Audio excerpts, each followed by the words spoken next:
What's up, guys, and welcome to Wall Street Millennial. On this channel, we cover all things stocks and investing, usually focusing on the greatest gains and losses on the Wall Street Bets Forum. But today, we're looking at a financial failure of much greater magnitude than anything we've ever seen on Wall Street Bets. We're talking about how Citibank mistakenly wired $900 million to the wrong people, and a judge recently ruled that the beneficiaries of this blunder do not have to return $500 million of funds they were mistakenly sent. But how did one of the world's most sophisticated financial institutions make such an incompetent blunder to the tune of almost $1 billion? It all started in August of 2020. Citibank acted as a loan agent for cosmetics company Revlon. In this capacity, Citi was in charge of paying interest and principal payments on Revlon's debt on behalf of the company. On August 11, 2020, Citibank wired $893 million to Revlon's lenders, which represents a paying off of the full principal amount of these loans. Revlon did not have $893 million sitting in its Citi bank account, so the vast majority of this payment came from Citi's own balance sheet.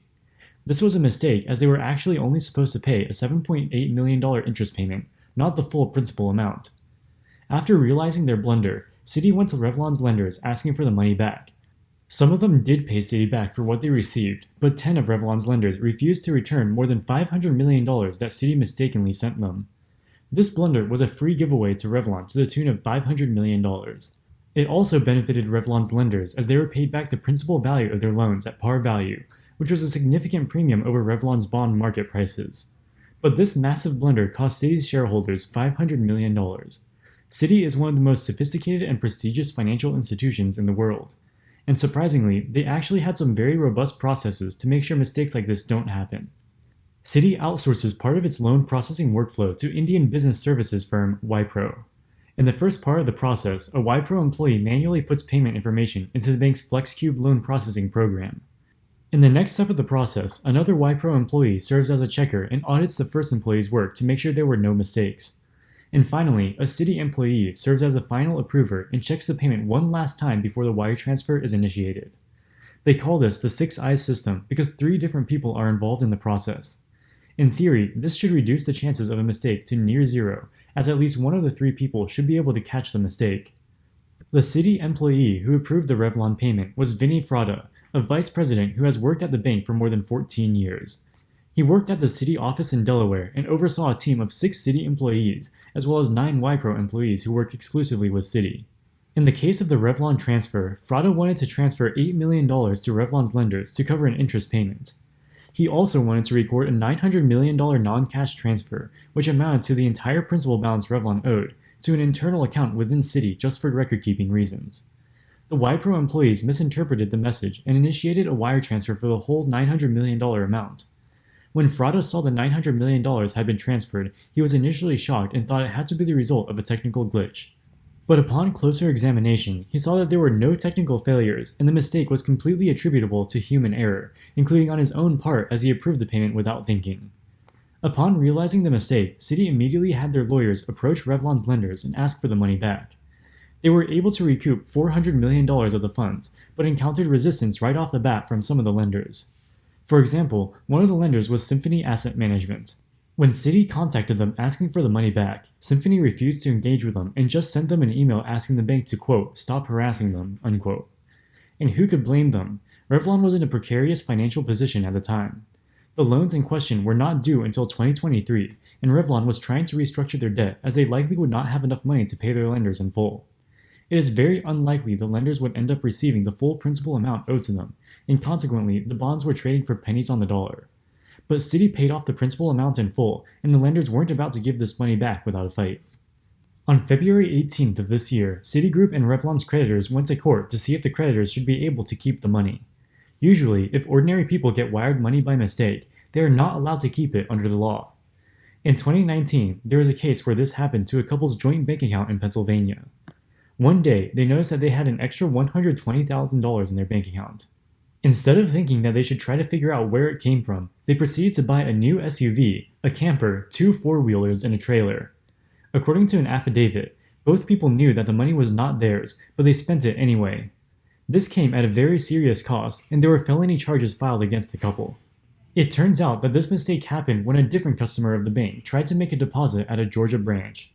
The teller at that local branch accidentally typed in a wrong account number, and that account number happened to be the couple's.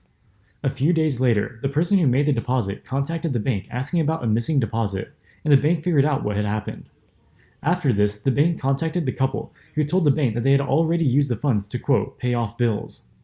After this, they told the bank that they would try to come up with a repayment agreement for the money they owed, but after this, the bank was unable to reach the couple.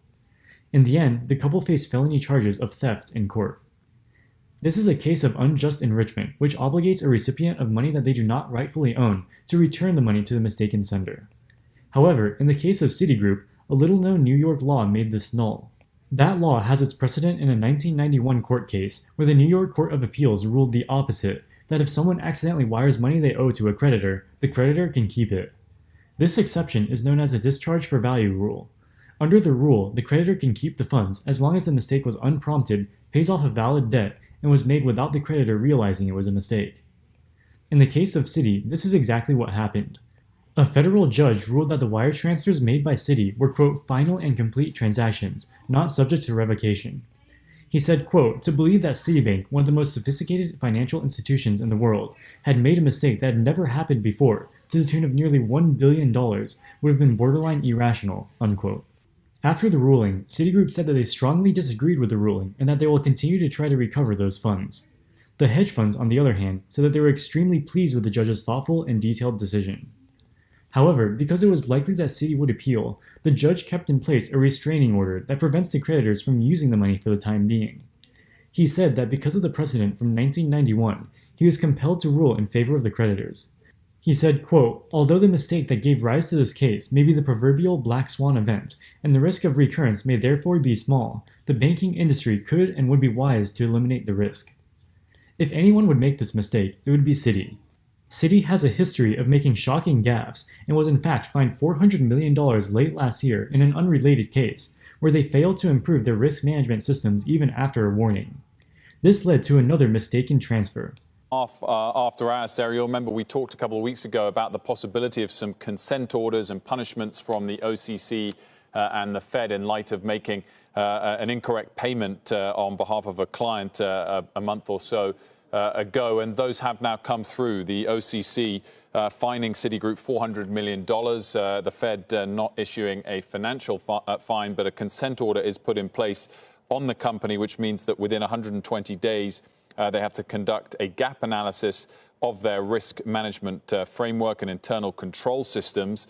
And within 45 days, by the end of the calendar quarter, after that, until it's lifted, they have to continue to review those risk management issues. I think the important thing on this consent order versus consent orders that we've learnt about in recent years with some of the big banks like Wells Fargo is it doesn't restrict their ability to serve clients. There's no caps on their growth, for example. But it will be something that is quite a heavy burden and a cost, even though they've already committed a lot of capital to fix their risk management already to meet these requirements going forward. We got a statement from the bank as well. They said, quote, we are disappointed that we've fallen short of our regulators' expectations and we fully committed to thoroughly addressing the issues identified in the consent order. Further down in the quote, they say, our clients and customers are depending on us to support them through this crisis. We have the resources we need to do so, and the consent orders will not impact our ability to serve them in any way. So slightly different from some of those punishments we've learned of late. But a $400 million fine and a restrictive and expensive consent order to meet every quarter until it's lifted. Alright guys, that wraps it up for this video. If you like this content, make sure to smash that like button and subscribe for future videos. As always, thank you so much for watching, and we'll see you in the next video. Wall Street Millennial, signing out.